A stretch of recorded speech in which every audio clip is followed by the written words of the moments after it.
Hello and welcome to PCMag Live. I'm Dan Costa. He is Sascha Segan. Coco Rocha is not with us today, but we do have a great show for you, and we have iPads for you today.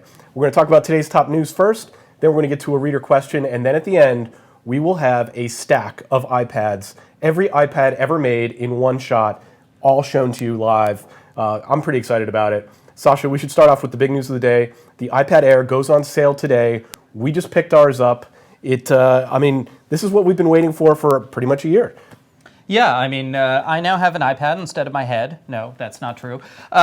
This is the iPad Air, and it's gone on sale today. And what I find particularly interesting is that we've been seeing very different reports about whether it's a successful or best-selling or hot-selling product. It's day one. It's day one, but also so many people ordered them online that depending on which store in which country the random reporter is going to, it's either a total failure because there's no line, or it's a huge success because there's a huge line outside the store. And none of this really means anything. We're going to see at the end of the day, or really at the end of the quarter, Apple is going to report actual sales based on not who's lining up outside the store on day one, but how many people primarily ordered it online. That's where people are buying these iPads. Yeah, and this has always been the case where there's always some good buzz, there's always lines in front of some stores. People want to get the first one off the shelf. But if you go to that same store 6 hours later, chances are you could walk right up to the counter and buy one. Apple designed it that way. They designed it to get buzz. They designed it to still sell enough units in retail. I think it's going to be a pretty successful launch. It's still too early to tell. Now, I'm going to start working on the iPad review as soon as we're done with this show. But the next big question out there, of course, is where is the iPad mini? The new iPad mini with Retina is supposed to come out in November, but it still has no hard release date. And now that everybody's looking at the iPad Air, and we know that those are successfully on shelves, the big question is, where's the mini? Yeah, we will get to that soon, but that wasn't the only new product launch. We also had big news. The Nexus 5 is now on sale. Really compelling phone, a lot of anticipation. This is sort of the last, other than the mini, this is the last big phone product launch, consumer device product launch before the holidays, and it got a ton of buzz, largely because of its $349 price point. That's pretty revolutionary. Yeah, now what you have to understand is that the Nexus 5 is an unlocked phone. It does not come with any contract, it does not require any contract, and so it doesn't have all those carrier subsidies that tend to make a phone $99 or $199 in exchange for you being locked in for 2 years. With the Nexus 5, you are not locked in. You can switch carriers as often as you want, as long as you're not switching to Verizon, because it doesn't support one of Verizon's LTE bands. But the Nexus 5 is $349 for a high-spec unlocked phone. And if you look at all the competitors, if you look at the Samsung Galaxy S4 and the HTC One and the Apple iPhone, they are all $649 for an unlocked phone. So Google is making is really providing value here by cutting their profit margin to zero or maybe below zero and getting this phone out there for everybody who likes prepaid carriers, unlocked devices, switching carriers. The value just looks amazing. Yeah, it's the most compelling unlocked phone I've seen in the US in years. And the first one, we haven't tested it yet, so we don't know exactly how it performs. But spec for spec, it looks like it can go head to head with the Galaxy S4. It is a high-end phone. And for anybody that wants to get out of that contract loop, I think this is going to be a really compelling purchase. We'll see when we get it in-house for testing. It'll depend on the carrier that you go with. But really exciting stuff, and you can read about our hands-on and read some of the information on PCMag.com. Also in the news today, there is a lawsuit against Google regarding Android by a collection called Rockstar. Rockstar is suing Google, but Rockstar, if you dig down into it, is really everyone who has a phone platform that is not Google. Sascha, you understand what's going on here. Yeah, okay, so the backstory here is that Nortel is this very old telecom company that developed a lot of the basic technologies that are used all throughout mobile phones today. Nortel collapsed financially a few years ago, and their gigantic library of patents was swept up by this consortium, and the consortium is Microsoft, Apple, BlackBerry, Ericsson, and weirdly, Sony, because Sony seems to like to sue itself. Sony, as we know, is a Android phone provider, and now they are suing Google, their own partner, and very, very Sony. But looking at everybody else, Google was bidding against them for these Nortel patents because these patents are so much at the foundation of what everybody does in cellular, they make an incredible weapon. Now, are these interface patents, or are they technology patents about how mobile phones work, or is it a mix of both? These are primarily technology patents about how phones work in a basic way. And so the Rockstar consortium, which it's this great the enemy of my enemy is my friend situation, where you could not think of Apple, Microsoft, and BlackBerry agreeing on anything except we're going to take out Google. So there they are. I think BlackBerry was just lucky to get an invite to the party. Yeah. And they're just happy to be there. But that's the news for today. Let's move on to one quick question before we get to our stack of iPads, every iPad ever made. Our question today comes from Cecilia, who runs a small accounting business and wants a tablet that runs Microsoft Office.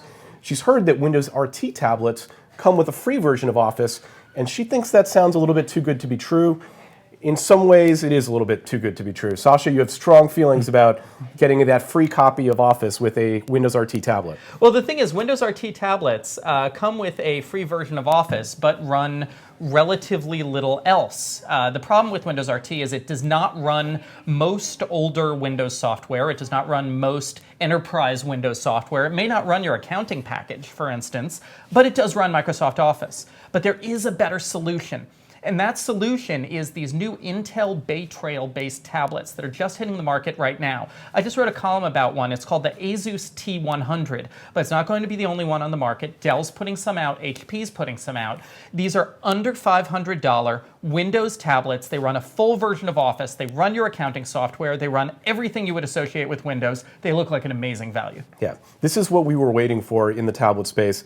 RT was the stopgap measure. It does have great battery life. You're probably not going to get the same battery life on a Bay Trail system, but you will get all that software support, and it'll work with any Windows application you can download. That's probably the way to go. Check out our coverage on PCMag. Check out that Asus coverage too, because that is a really, really nice system. Now it's time for one cool thing. Today we're hedging a little bit. We don't just have one cool thing. We actually have every iPad ever made. We have them all here in the labs. We drag them out to show you. Let's start with the most recent iPad, the iPad Air. Just came out today. We talked a little bit about it at the top of the show, but it really is the most sophisticated iPad ever made. If you stack them all up, this is how many pounds did we weigh this? How many pounds is this? We have 7.4 pounds of iPads here. And the latest one, of course, is the lightest iPad ever, just about a pound. But the screen is still hasn't gotten any smaller. Yeah, what makes the iPad Air so interesting is that it is only about a pound, but it has that super fast 64-bit A7 processor. It has your Retina screen, everything you would associate with the latest Apple technology in a very light, easy to lift, easy to toss around case. And what I'm looking at later today is whether the weight we of haven't this, reviewed that yet, so please stop throwing it back and forth. Okay. I'm looking at whether the lightness of this makes a difference in how you use it.